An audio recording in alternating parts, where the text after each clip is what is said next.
কোনটা? হজের সফর, মক্কা মদিনার সফর।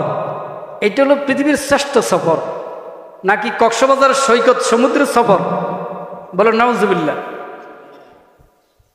আজ হজের মর্যাদা মুসলমানের সন্তানরা মাদ্রাসা না পড়লেও হজের মর্যাদা, হজ করলে কী লাভ এবং হজ কাদের জন্য, এগুলো না বুঝার কারণে মক্কা মদিনার দিকে সয়লাব বা স্রোত হচ্ছে না। কিন্তু হ্যাঁ, যারা বুঝতে পারছে তারা কিন্তু পাগল পারা হয়ে দৌড়তেছে, লাব্বাইক লাব্বাইক বলে কি হাজিরা দিতেছে। আর যারা আমরা বুঝি নাই, লক্ষ লক্ষ টাকা খরচ করে আমরা চলে যাচ্ছি, পর নারী পর পুরুষ কক্সবাজার সৈকত সমুদ্রে ওখানে যাই টাকা নষ্ট করতেছি। অথচ এই টাকা দিয়ে আমাদেরকে সর্বপ্রথম সফর করার দরকার ছিল মক্কা মদিনার জিয়ারত। এইটার জন্য আকাঙ্ক্ষিত প্রত্যাশিত থাকতে হবে, আশা থাকতে হবে, লোভ থাকতে হবে। কি থাকতে হবে? খানাপিনার প্রতি মানুষের একটা লোভ আসে না? আল্লাহওয়ালা বুজুর্গদের, আকাবেরদের এদের অভ্যাস ছিল শুধু মক্কা মদিনার জিয়ারতের লোভ। কি ছিল? লোভ ছিল। শুধু লোভ না, বরং পাগল পাগল পারা হয়ে কান্ত। শুধু সারাদিন না, বরং শেষ রাত্র পর্যন্ত কানতেছে, দরখাস্ত করতেছে এইভাবে, খানায় কাবা কা মঞ্জার আয় खुदा देखला मुझे मक्का यसरब का मंजर देखने को दे मुझे वो मकामाते मुबारक की ज़ियारत हो नसीब जिसमें रहमत बेशुमारा देखने को दे मुझे गुंबद खजरा दिखा दे रोज़ाए अतहर मुझे दरमियाने कब्र मिंबर गड़गड़ाने दे मुझे दरमियाने कोहे मरवा व सफा जब दौड़ो मई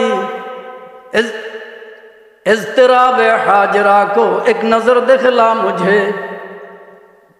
এই আল্লাহওয়ালারা এভাবে পাগল পাগল পারা হয়ে আল্লাহর কাছে কাঁদতে কাঁদতে চোখ ভেসে ফেলেছে, জামা ভেসে ফেলেছে শুধু চোখের পানি দিয়া।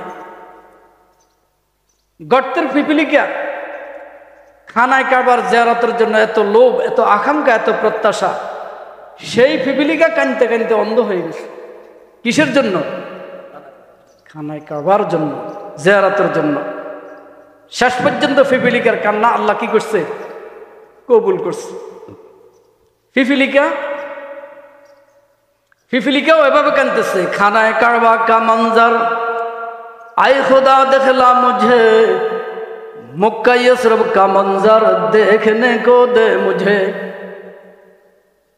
এই হজ্জে বাইতুল্লাহ জিয়ারত রাসূলুল্লাহর জন্য গর্তের পিপিলিকা কাঁদতে কাঁদতে এভাবে দরখাস্ত করে কাঁদতে কাঁদতে অন্ধ হয়ে গেছে।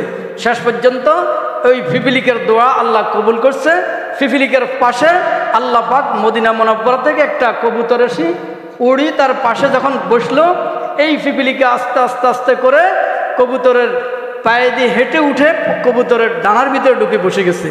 আর কবুতর আবার আরেক উড়া দিয়ে যখন ডাইরেক্ট চলে গেল সোনার মদিনায়, ওইখানে পিপিলিকা আবার আস্তে আস্তে নেমে দাঁড়াই, বলতেছে মদিনা মুনাওয়ারা ওয়ালার খিদমতে, আসসালাতু আসসালামু আলাইকা ইয়া রাসূলুল্লাহ, আসসালাতু আসসালামু আলাইকা ইয়া হাবিবাল্লাহ। পিপিলিকা নবীকে সালাম দিতেছে। তো এই জন্য সব কিছুর ব্যাপার হলো এই নিয়তের ব্যাপার। নিয়তকে ঠিক রাখবেন সবাই, আর আল্লাহর কাছে দোয়া করবেন, আল্লাহ কবুল করে নেবে।